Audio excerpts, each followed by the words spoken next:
وہ کچھ حیرت کچھ خوف کے ساتھ اپنی آنکھوں کی ویرانی میں سوال لیے بیٹھا تھا۔ لو جی اپنے چودھری صاحب، موسی نے اسی کے لہجے کی نقل کی۔ بہت دن اکیلے رہے تھے، اب کچھ خاص اور بندے آ گئے ہیں تمہارے، انہیں پہچانتے ہو نا؟ میں نے ان دونوں کے ہاتھ پیر کھول کے منہ سے بھی کپڑا نکال دیا تھا اور کوشش کر رہا تھا کہ وہ ہوش میں آ جائیں۔ لو جی اپنے شیروانی صاحب، آپ بھی کمال کرتے ہیں۔ چودھری صاحب انہیں کیوں نہیں پہچانیں گے؟ بھائی ان کی آنکھ میں وہ ہے، کیا کہتے ہیں اسے؟ ہاں ہاں، سور کا بال، محسن بولا۔ پہچانتے صرف اسے ہیں جس سے غرض ہو، ورنہ اپنے باپ کو گدا تک نہیں مانتے۔ میں نے کہا یہ کون ہے دلاور؟ ان کا نام جانتے ہو نا؟ اس نے اقرار میں سر ہلایا اور سپاٹ لہجے میں بولا، یہ قادر شاہ ہے، قادرہ کہتے ہیں اسے۔ اور یہ دوسرا؟ میں نے حیران ہو کر پوچھا۔ یہ فضل ہے، اس نے مختصراً جواب دیا۔ شاید دلاور نے انکار کو اپنے حق میں اچھا نہیں سمجھا ہوگا، یہ اس کے خاص آدمی تھے۔ وہ ان کو پہچاننے سے انکار کرتا تو یہ بہت بڑا جھوٹ ہوتا، اور پھر سچ اگلوانے کے لیے ہم دوسرے طریقے اختیار کرتے۔ اس نے بہتری اسی میں جانی کہ جو بات اسے معلوم ہے اور جسے چھپانے کا کوئی فائدہ بھی نہیں ہے وہ بتا دے۔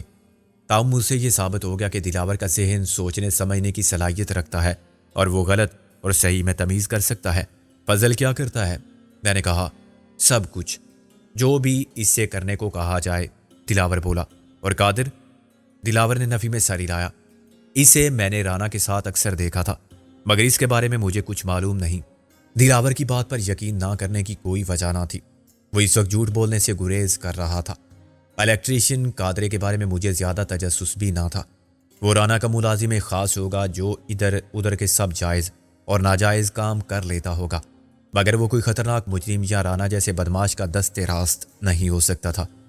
زیادہ جرا اور سوال و جواب کے لیے وقت نہ تھا۔ میں نے دلاور سے کہا، یہ دو بندے بھی یہیں رہیں گے، لیکن ان کو باندھ کے رکھنا ضروری ہے، تم ان کو آزاد تو نہیں کرو گے؟ اس نے کوئی جواب نہیں دیا۔ میرا سوال ہی فضول تھا۔ موسی نے کہا، اس سے پوچھنے کا فائدہ؟ بس دلاور کو الگ کر دیتے ہیں۔ میں نے سر ہلایا۔ دلاور کو باتھ روم میں بند کیا جا سکتا ہے اور انہیں الگ الگ باندھا جا سکتا ہے۔ یہ اب ہوش میں آ رہے ہیں، پوری طرح ہوش آ گیا تو یہ ہنگامہ کریں گے۔ ہنگامہ دلاور نے بھی کیا، مگر ہم نے اسے زبردستی پکڑ کے باتھ روم میں بند کر دیا اور باہر سے کنڈی لگا دی۔ ان دونوں کو ہم نے ایک دوسرے سے اتنے فاصلے پر باندھ دیا کہ نہ وہ ہوش میں آنے کے بعد امداد باہمی کے اصولوں پر عمل کر پائیں اور نہ دلاور کی مدد حاصل کرنے کے لیے اسے آزاد کر سکیں۔ وہ تینوں آزاد ہو جاتے تو پھر انہیں کوئی اسیر نہیں کر سکتا تھا۔ چنانچہ ہم قادر شاہ اور فضل کو باندھتے ہوئے بہت محتاط رہے۔ میں چاہتا تھا کہ صبح کا اجالا پھیلنے سے قبل ہی ہم فارغ ہو کے گھر لوٹ جائیں اور صبح سب کو ایسے سوتے ہوئے ملیں جیسے رات کے دوران ہم نے خواب تک نہیں دیکھا، مگر موسی نے اس سے اتفاق نہیں کیا۔ ایسا نہ ہو ہم چوروں کی طرح اپنے ہی گھر میں داخل ہوتے وقت پکڑے جائیں۔ کیا کہیں گے ہم کہ کہاں گئے تھے؟ کون پکڑے گا ہمیں؟ سب تو سو رہے ہوں گے۔ فرض کرو کوئی جاگ اٹھا اور اس نے ڈرائنگ روم میں جھانک کر دیکھا تو سب کو پتہ چل جائے گا۔ میں نے کہا، ہم کہہ سکتے ہیں کہ نیند نہیں آ رہی تھی، اس لیے ذرا باہر ٹہلنے چلے گئے تھے۔ موسی ہنسا۔ اب ہماری ایسی باتوں پر یقین کرنے والا کوئی نہیں رہا دوست۔ سمجھا یہی جائے گا کہ ہم کوئی گل کھلانے گئے تھے۔ گل تو آپ کی منکوہا اور میری بھابھی محترمہ ہیں، ہم انہیں کھلانے جا سکتے ہیں۔ بچے کھلانے کے لیے لوگ آیا رکھتے ہیں، یار ہم اپنے آفس جا کے سو جاتے ہیں، پکڑے جانے کا کوئی ڈر نہیں۔ صبح تلاش ہوگی تو پہلے آفس ہی فون گھمایا جائے گا اور ہم وہاں موجود ہوں گے، یہ کہنے کے لیے کہ سب تو ایئر کنڈیشنڈ کمرے بند کر کے سو گئے تھے، ہم کیا ساری رات پتھر مارتے؟ آفس آ کے سکون سے سونا نصیب ہوا، الٹا سوال کرنے والا شرمندہ۔ میں نے اسے ہاتھ ملایا۔ تو ایک کامیاب شوہر بھی ثابت ہوگا، تجھے جھوٹ بولنے کا فن آتا ہے۔ حق ہے استاد، سچ بولنے سے زندگی میں بڑے مسائل پیدا ہوتے ہیں۔ میاں بیوی میں سے ایک میں بھی صلاحیت ہو تو دوسرے کو الو بنانے کی تو گاڑی چلتی رہتی ہے۔ دونوں فنکاروں تو دیکھنے والوں کو رشک آتا ہے ان کی ازدواجی زندگی پر۔ مجھے امید ہے گل کے سامنے بھی آپ اسی بیان پر قائم رہیں گے۔ یہ مت بھول کہ بلاخر تجھے بھی شوہر بننا ہے۔ میں نے کہا، اب ہم جائیں گے ڈیوس روڈ پر، براستہ شاہدرہ۔ براستہ شاہدرہ؟ ہاں، 2 سواریاں اتارنی ہیں وہاں، پھر واپس۔ راوی کے پل پر گاڑیاں چیک ہو رہی تھیں، مگر ان میں بیشتر عام قسم کی کاریں تھیں۔ ہم اس وقت خواص کی گاڑی میں تھے اور اس سے پہلے کہ سنتری بادشاہ ہمیں روکتے، میں نے گاڑی کو خود اس کے آگے لے جا کر روکا اور اس کے کوئی سوال کرنے سے پہلے پوچھا، کیا ڈپٹی کمشنر صاحب کی گاڑی نکل گئی ہے؟ بوکھلا کر اس نے سیلیوٹ کیا۔ پتہ نہیں سر، موسی نے فوراً گاڑی آگے بڑھا دی، اگرچہ امکان بہت کم تھا کہ پولیس ہم سے اترنے کو کہے اور ڈکی کھول کر تلاشی لے، مگر ہم رسک نہیں لے سکتے تھے۔ 10 منٹ میں ہمیں واپس بھی آنا تھا اور سنتری اس گاڑی کو بھول نہیں سکتا تھا۔ مجھے امید تھی کہ واپسی میں وہ پھر ہمیں سیلیوٹ کرے گا۔ جی ٹی روڈ پر گجرانوالہ کی طرف سے آنے والی بس اور ویگن سروس میں صبح 5-6 بجے کے بعد اضافہ ہوتا تھا۔ اس وقت ٹرک زیادہ تھے جو دن رات اسی طرح رواں دواں رہتے تھے۔ وہ رات کو خالی سڑک پر ریس لگاتے تھے اور خطرناک انداز میں ایک دوسرے کے ساتھ چلتے تھے۔ میں نے سنا تھا کہ کچھ ٹرک ڈرائیور نشہ بھی کرتے ہیں، جس کا مقصد جسمانی اور ذہنی تکان کے احساس کو مٹانا ہوتا ہے۔ چنانچہ ان کی طبیعت کی جولانی خاصات کا سبب بنتی ہے۔ سامنے سے ان کی چندیا دینے والی ہیڈ لائٹس میں کار والوں کو اندھیری سڑک پر اپنے سامنے کچھ نظر نہیں آتا، کیونکہ ٹرک ڈرائیور کے مقابلے میں وہ بہت نیچے بیٹھے ہوتے ہیں۔ ایک جگہ موسی نے گاڑی کو اس وقت حادثے سے بچایا جب میں کلمہ شہادت پڑھ چکا تھا۔ بھوسے کے ایک ٹرک نے تقریباً پوری سڑک گھیر رکھی تھی، مگر اس کی رفتار کم تھی۔ پیچھے سے دوسرے ٹرک نے اسے اندھا دھند اوورٹیک کیا تو بالکل ہمارے سامنے آ گیا۔ روشنی میری آنکھوں پر پڑی تو مجھے یوں لگا جیسے ٹرک اوپر آ چکا ہے اور درمیان میں چند فٹ کا فاصلہ بھی نہیں رہا۔ لیکن ہر ڈرائیور میں ایک جبلت ہوتی ہے جو ایسے موقعوں پر معجزے دکھاتی ہے۔ انتہائی برق رفتاری سے دماغ کا کمپیوٹر صورتحال کو سمجھتا ہے اور یہ سب سیکنڈ کے 100ویں یا 1000ویں حصے میں ہو جاتا ہے۔ جب گاڑی کچی سڑک سے نیچے اتر گئی اور ایک گڑھے میں سے بھی گزر گئی تو میں نے محسن کو اسٹیئرنگ وہیل سے لڑتے دیکھا۔ اب ہمارے بالکل سامنے ایک درخت کا خشک تنا تھا جس کی شاخیں ایندھن کے طور پر استعمال کرنے والے کاٹ کر لے جا چکے تھے۔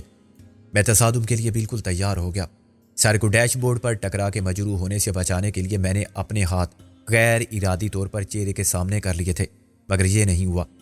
گاڑی کسی جست لگانے والے خونی درندے کی طرح ایک دم پلٹ گئی۔ غالباً چیتا ہوا ہی میں رخ بدل لیتا ہے۔ یہ محسن کی آخری بھرپور کوشش تھی جس میں اس نے حاضر دماغی کا پورا ثبوت دیتے ہوئے تمام جسمانی اور ذہنی صلاحیتوں پر مکمل کنٹرول رکھا تھا، اور دوسرے ہی لمحے گاڑی رک گئی۔ مجھے یوں لگا جیسے کائنات زلزلے کی زد میں تھی کہ اچانک زمین و آسمان پرسکون ہو گئے۔ میں نے محسن کو دیکھا، وہ اسٹیئرنگ پر سر رکھے لمبے لمبے سانس لے رہا تھا۔ اگر گاڑی کا ٹرک سے تصادم ہو جاتا تو پھر یہ فکر ہی نہ رہتی کہ بعد میں دنیا نے کیا دیکھا، کیا سمجھا، کیا کہا۔ 2 نامعلوم افراد کے ساتھ 2 لاشوں کی دریافت کا معمہ حل کرنے والا شوکت علی رانا کبھی لب نہ کھولتا۔ اگر آگ لگنے کے بعد ہائیڈروجن کا سلنڈر پھٹ جاتا تو یہ بھی معلوم نہ ہوتا کہ ریزہ ریزہ ہو کر بکھر جانے والی گاڑی میں کتنے لوگ سوار تھے، وہ کون لوگ تھے، کیا تھے۔ درخت سے ٹکرانے کی صورت میں ہم زخمی یا بے ہوش ہو جاتے، پھر ہمیں ہاسپٹل یا تھانے پہنچایا جاتا، کیونکہ مدد کے لیے آنے والے گاڑی میں سے ہائیڈروجن گیس کا ایک سلنڈر اور ڈکی میں سے 2 لاشیں بھی برآمد کر لیتے۔ ہمارے لواحقین اور وکلاء کبھی نہ سمجھ پاتے کہ یہ سب کیوں ہوا، کیسے ہوا۔ ہم جھوٹ بول رہے ہیں یا سچ، اور جو کچھ فرما رہے ہیں وہ دماغ کی چوٹ کا نتیجہ تو نہیں۔ میں نے محسن کے کندھے پر ہاتھ مارا۔ کمال کر دیا تو نے اس وقت۔ محسن نے سر اٹھایا۔ ہم زندہ ہیں نا؟ مجھے یقین نہیں آتا۔ چل تو ادھر آ جا، گاڑی اب میں چلاؤں گا۔ سڑک کی طرف سے کچھ لوگ بھی ہماری خیریت دریافت کرنے پہنچ گئے تھے۔ ان میں زیادہ تعداد اس ویگن کے مسافروں کی تھی جو ہم سے کچھ پیچھے تھی۔ اس کے ڈرائیور نے سارا واقعہ اپنی آنکھوں سے دیکھا تھا۔ ایک کار بھی رک گئی تھی، اس میں سے اتر کر آنے والا کوئی ایڈیشنل سٹی مجسٹریٹ تھا۔ ویگن ڈرائیور نے اسے بتایا کہ ڈرائیور نے تو ان کے اوپر سے ٹرک گزارنے میں کوئی کسر نہیں چھوڑی تھی، مگر اللہ نے بچا لیا۔ اے سی ایم خود بھی سب کچھ دیکھ چکا تھا۔ وہ چاہتا تھا کہ ہم ٹرک ڈرائیور کی رپورٹ کریں، مگر یہ بے معنی اور فضول سی بات تھی۔ نہ کسی نے ٹرک کا نمبر دیکھا تھا اور نہ ڈرائیور کو۔ وہ پکڑا بھی جاتا تو گواہ اور ثبوت فراہم ہونے کے باوجود زیادہ سے زیادہ غلط ڈرائیونگ کا مجرم بنتا۔ ہم نے سب کی ہمدردی کا شکریہ ادا کیا اور وہاں سے روانہ ہو گئے۔ سڑک پر آ کے میں نے چیک کرنے کے بہانے گاڑی کو روکا۔ اصل مقصد ویگن کے مسافروں اور اے سی ایم صاحب سے نجات حاصل کرنا تھا، جو سب ہمدردی میں چشمدید گواہ بن گئے تھے۔ ویگن کے مسافروں کی مجھے فکر نہ تھی، وہ منزل تک پہنچنے سے پہلے ہی یہ معمولی واقعہ بھول جائیں گے۔ حادثہ ہو جاتا تب بھی وہ یاد نہ رکھتے۔ اے سی ایم کا کچھ پتہ نہ تھا کہ اس نے گاڑی کا نمبر نوٹ کر لیا ہو اور بعد میں یاد رکھے۔ یہ بات تو یقینی تھی کہ شوکت علی رانا کی طرف سے بعد میں کوئی رپورٹ ضرور لکھوائی جائے گی۔ وزیر خان ہاسپٹل کا گیٹ بند تھا، اوپر نیچے دونوں حصوں میں تاریکی تھی۔ جب میں سوچتا تھا کہ جگہ کیا ہے، کس مقصد کے لیے استعمال ہو رہی ہے، تو میرا دل چاہتا تھا کہ میں اس کے سائن بورڈ پر سے وزیر خان کا نام کھرچ ڈالوں۔ وہ ایک ایماندار، شریف النفس اور خدا ترس آدمی تھا جس نے یہ جگہ ایک ایسے صنعتی منصوبے کے لیے خریدی تھی جس سے مزدور کو مزدوری ملے تو کسان کو فصل کا ثمر، کھیتوں کی ہریالی بڑھے اور ملک کی زرعی پیداوار یا زرعی مشینری کے پرزے بنتے تھے۔ انسانوں کے خون کا بیوپار کرنے والوں نے اسے اس جگہ سے اور پھر اس دنیا ہی سے رخصت کر دیا۔ یہاں وہ اسلحہ بننے لگا جس سے بائی نے بائی کا خون کیا، ہم وطنوں کو قتل کیا اور ملک کے 2 ٹکڑے کر دیے۔ پھر انہی زر پرست شیاطین نے انسانی دوستی کا لبادہ اوڑھ کر مرحوم وزیر خان کے نام کو استعمال کیا اور خدمت خلق کے لیے ہاسپٹل قائم کر کے یہاں ایک عقوبت خانہ قائم کر دیا۔ جو کچھ ان دیواروں کے پیچھے ہوتا تھا اس کا تصور بھی نہیں کیا جا سکتا تھا۔ مجھے یقین تھا کہ وزیر خان کی روح بھی اس ظلم پر کرب میں مبتلا ہوگی، اور شاید مجھ سے خفا بھی کہ میں سب کچھ جاننے کے باوجود اس کے نام سے ہونے والے اس انسانیت سوز کھیل کو ختم کیوں نہیں کرتا۔ میں اس کے لیے کوشش کر رہا تھا مگر ابھی تک ناکام تھا۔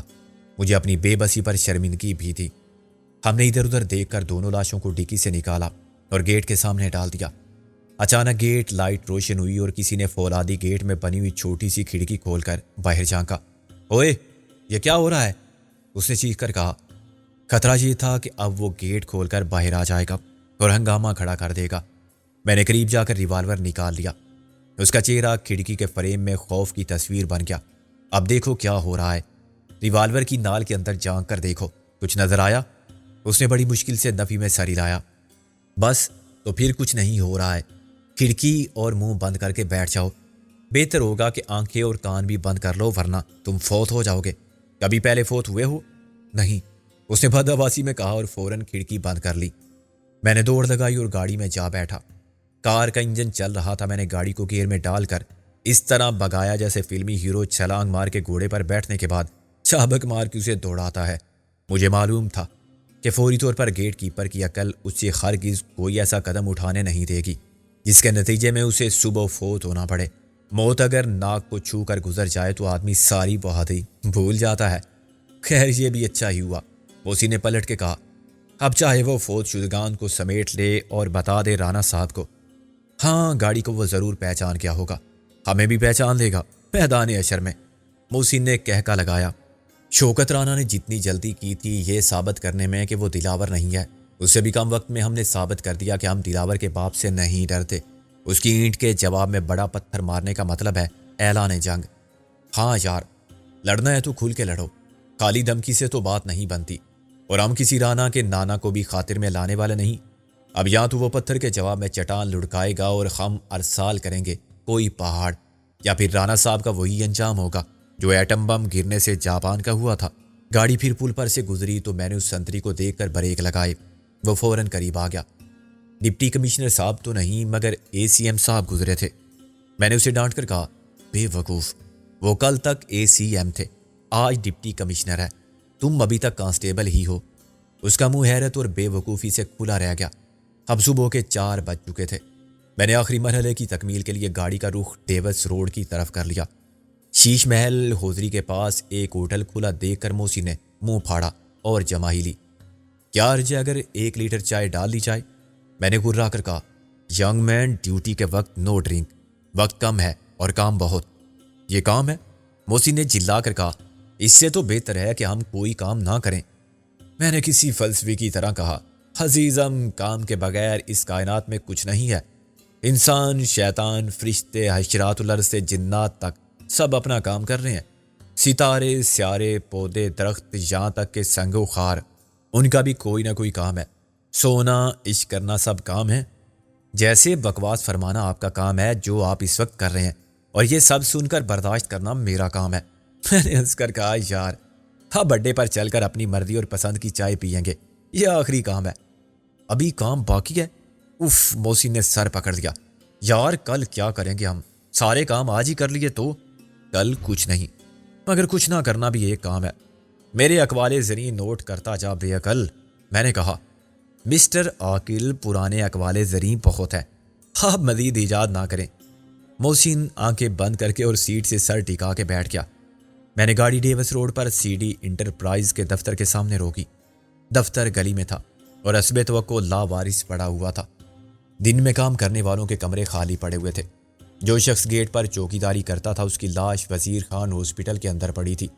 وہ سب بھی نہیں تھے جن کو شوکت رانا نے تہہ خانے میں قید دلاور کی بیوی کا داروغہ زندہ مقرر کیا تھا۔ شوکت رانا شاید اپنے گھر میں کسی پیغام کا انتظار کر رہا تھا، یا ان سب کی واپسی کا، جو ہمیں یہ سمجھانے گئے تھے کہ ہم رانا کو دلاور سمجھنے کی غلطی نہ کریں۔ وہ سخت مضطرب ہوگا یہ جاننے کے لیے کہ اس کے جان نثاروں نے ہمارا کام تمام کر دیا ہے۔ یہ اندازہ کیا جا سکتا تھا کہ رانا کس حد تک اجلت پسند اور سوچے سمجھے بغیر انتہائی قدم اٹھانے کا عادی ہے۔ اس نے شدید تیش کے عالم میں ایک فیصلہ کیا تھا۔ ممکن ہے بعد میں اسے احساس ہوا ہو کہ ہر صورت میں اس نے خود اپنی موت کا سامان کیا ہے۔ اگر ہم میں سے ایک بھی بچ جاتا تو اس کے سارے خاندان کا نام و نشان مٹا دیتا، اور ناکامی کی صورت میں تو اس کے لیے بھی وہی طویل پر عذاب زندگی کی سزا تھی جو دلاور کا مقدر ہو گئی تھی، اور جس کا انجام بالآخر دنیا کے لیے تماشائے عبرت بننے والی موت تھی۔ اگر وہ شکست میں دلاور کے ساتھ فریق بننا قبول کرتا ہے تو اس کی مرضی۔ میں نے محسن کی مدد سے ہائیڈروجن سلنڈر کو تہہ خانے میں پہنچایا۔ اس عمارت کو گرانے کے لیے زیر زمین کمرے سے زیادہ موزوں جگہ کوئی نہیں ہو سکتی تھی۔ اس کمرے میں ہوا کی نکاسی کا انتظام بھی پنکھوں کے بغیر کام نہیں کرتا تھا۔ اس میں نہ روشن دان تھے نہ کھڑکیاں۔ ہوا باہر پھینکنے والے پنکھوں کے علاوہ یہاں 2 ایئر کنڈیشنر نصب تھے جو اس وقت بند تھے، چنانچہ نیچے سخت گھٹن محسوس ہو رہی تھی۔ میں نے تار کے سرے گیس سلنڈر کے ہینڈل سے جوڑے اور پھر باقی تار کو اوپر لے گیا۔ تار بہت لمبا تھا۔ میں نے اس کے ایک سرے کو باہر گاڑی تک پہنچا دیا، دوسرے تار کو میں نے درمیان سے کاٹا، اس کا ایک حصہ سلنڈر کے ہینڈل پر تھا، دوسرا میں نے بہت احتیاط سے پلگ میں لگا دیا۔ پلگ کے دوسرے سوراخ میں دوسرا حصہ پھنسا کے اسے بھی میں نے گاڑی تک پہنچا دیا۔ یہ کام انتہائی خطرناک تھا۔ معمولی سی غلطی یا بے احتیاطی سے ہم خود بھی ساتھ ہی اڑ جاتے۔ دفتر سے گلی کے آخری کونے تک زیادہ فاصلہ نہیں تھا، اس لیے یہ ضروری تھا کہ ہم سپارک دیتے ہی گاڑی دوڑا دیں۔ میں نے محسن کو گاڑی میں بٹھا کر دونوں تار اسے تھما دیے۔ بیٹا، اگر یہ آپس میں مل گئے نا تو ہم بچھڑ جائیں گے ہمیشہ کے لیے۔ یہ بھی اچھا ہی ہے کہ تو دنیا میں کوئی حسین بیوہ چھوڑ کے نہیں جائے گا، محسن نے رکت زدہ لہجے میں کہا۔ رابعہ کی فکر مت کرنا دوست، آخر تجھ میں اور مجھ میں کیا فرق ہے؟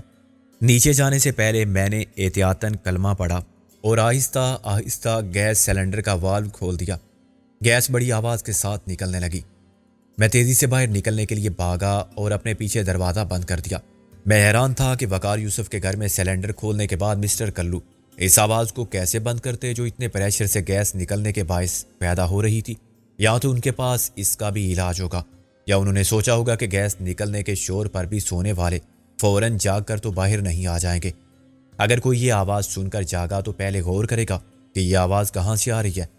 یہ کون تصور کر سکتا ہے کہ لاؤنج میں سے آنے والی یہ آواز موت کی پکار ہے؟ جب تک کوئی تصدیق کے لیے باہر آئے گا لاؤنج میں خاصی گیس جمع ہو چکی ہوگی، اور اتنی دیر میں 2 تار ملا کے سارا کھیل ختم کرنے والے نکل جائیں گے۔ میں نے گاڑی سٹارٹ کر کے کلچ دبایا اور گیئر میں ڈال کے ریس دی۔ محسن نے میری طرف دیکھا۔ خوف اس کی صورت پر بھی اپنا سایہ سا ڈال رہا تھا اور میں بھی اندر سے بہت ڈرا ہوا تھا۔ یہ کہنا مشکل تھا کہ دھماکہ کتنا شدید ہوگا۔ میں گاڑی کو نکال لے جانے میں کامیاب ہو جاؤں گا یا گاڑی دھماکے کے ساتھ ہی بے قابو ہو کے الٹ جائے گی۔ جب محسن نے دوبارہ میری طرف دیکھا تو میں نے اس جیلر کی طرح سر ہلا دیا جو جلاد کو تختہ کھول دینے کا اشارہ کرتا ہے، اور پھانسی پانے والا اس اشارے کے ساتھ ہی دنیا سے رخصت ہو جاتا ہے ہمیشہ کے لیے۔ محسن نے تار ملائے، میں نے سٹیئرنگ سنبھال کے کلچ چھوڑا۔ دھماکہ ہوا تو گاڑی بے قابو ہو کے فٹ پاتھ کی طرف چلی گئی۔ مجھے پیچھے دیکھنے کا ہوش نہیں تھا، مگر چھت پر دھماکے ہوئے تو مجھے اندازہ ہو گیا کہ یہ عمارت کا ملبہ ہے جو اڑ کر گاڑی پر گر رہا ہے۔ گاڑی کا پچھلا شیشہ ایک دم بکھر گیا۔ میں نے اور محسن نے ایک ہاتھ سامنے کر لیا کہ اگلا شیشہ ٹوٹے تو ذرات اڑ کر ہماری آنکھوں کو بے نور نہ کر دیں، مگر اتنی دیر میں گاڑی فٹ پاتھ سے ٹکرا کے گھوم چکی تھی۔ میں نے سٹیئرنگ کاٹ کے بریک لگائے تو ہم دوبارہ اسی گیٹ کے قریب پہنچ چکے تھے۔ اب ملبے کی بارش ختم ہو چکی تھی اور سی ڈی انٹرپرائز کی عمارت ایک کھنڈر ہو گئی تھی۔ سلنڈر تہہ خانے میں نہ ہوتا تو آگ سے یوں عمارت آتش فشاں بن جاتی اور اس کے ساتھ والی عمارات کو بھی خطرہ لاحق ہوتا۔ ممکن ہے دوسری عمارتوں کے شیشے ٹوٹ گئے ہوں یا ان کی دیواروں میں دراڑیں پڑ گئی ہوں، مگر چھت گرنے سے وہ آگ خود بخود بجھ گئی تھی جو تہہ خانے میں دھماکے سے لگی تھی۔ گرد کا طوفان دھوئیں کی طرح اوپر اٹھ رہا تھا۔ میں اور محسن گاڑی سے اتر کر فٹ پاتھ پر کھڑے ہو گئے۔ آس پاس کی عمارتوں سے لوگ دوڑے چلے آ رہے تھے۔ اور ایک دوسرے سے پوچھ رہے تھے کہ کیا ہوا، مگر کسی کو کچھ معلوم نہ تھا۔ جب وہاں کافی لوگ جمع ہو گئے تو میرے اور محسن کے لیے خاموشی سے نکل جانا آسان ہو گیا۔ ریلوے اسٹیشن تک پیدل چلنے کے بعد ہم نے ایک رکشہ لیا اور جب اپنے آفس کے سامنے اترے تو صبح کی آذان ہو رہی تھی۔ 5 وقتہ پابند نماز مولوی خادم حسین اس وقت جاگ اٹھا تھا۔ ہم نے کچھ دیر انتظار کیا۔ جب اوپر آفس میں روشنی ہوئی تو میں نے اسے آواز دی۔ چند لمحوں کے بعد خادم حسین بیرونی برآمدے کے کٹہرے پر نمودار ہوا اور فوراً ہی غائب ہو گیا۔ چند سیکنڈ کے بعد وہ ایسے دوڑتا ہوا آیا جیسے کوئی بدرو اس کے تعاقب میں ہو۔ آخری سیڑھی پر سے اس کا پیر پھسلا اور وہ رکوع کی حالت میں پہنچ کے سنبھل گیا۔ ایسی بدحواسی بھی کیا خادم حسین، ہم اور تم برسوں کے بعد تو نہیں مل رہے ہیں، میں نے کہا۔ خادم حسین نے تالا کھول دیا۔ بڑا اچھا ہوا جی آپ آ گئے، یہاں تو کچھ عجیب سا معاملہ ہو گیا تھا۔ کیا کسی نے زیادتی کرنے کی کوشش کی تھی تمہارے ساتھ؟ محسن بولا۔ خادم حسین نے اسے خفگی سے دیکھا۔ صبح صبح منہ سے کلمہ خیر نکالنا چاہیے، میں تو مخاطب بھی نہیں تھا آپ سے۔ میں نے اس کے کندھے پر ہاتھ رکھا اور اوپر چلنے لگا۔ چلو یہی سوال میں کرتا ہوں، کیا کسی نے تمہاری عزت پر ہاتھ ڈالا ہے؟ سو رب دی، میں ٹوٹے کر دیاں گا جس نے بھی تمہاری کافر جوانی کو بری نظر سے دیکھا۔ اس نے میرا ہاتھ جھٹک دیا۔ میں محسوس کرتا ہوں سکندر صاحب کہ آپ بھی منظر صاحب اور محسن صاحب کی صحبت بد میں ایسی باتیں کرنے لگے ہیں۔ صحیح کہتے ہو خادم حسین، میں کتنا شریف معصوم اور بولا بالا نوجوان تھا۔ میں نے آ بھر کے کہا، گواہ رہنا روز قیامت کے مجھے صراط مستقیم سے بھٹکانے والے کون تھے، اور آپ بتاؤ اتنے پریشان کیوں ہو؟ پریشانی تو اس خرزادے نے پیدا کی ہے جی، کل سے براجمان ہے اپنے اہل و عیال کے ساتھ، زبان بھی عجیب جناتی بولتا ہے، بڑی مشکل ہے۔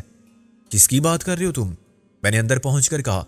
دیکھ لیں آپ خود، یہ جلوس گزشتہ رات پہنچا تھا، پہلے گن لیں پورے 6، پھر ناپ لیں 3 انچ کا فرق ہے۔ نمبر 1 3 فٹ کا ہے، نمبر 6 21 انچ کا۔ میں نے اور محسن نے دیکھا تو ہر طرف بچے بکھرے پڑے تھے۔ وہ صوفوں پر دراز تھے، قالین پر لیٹے ہوئے تھے اور میز پر موجود تھے۔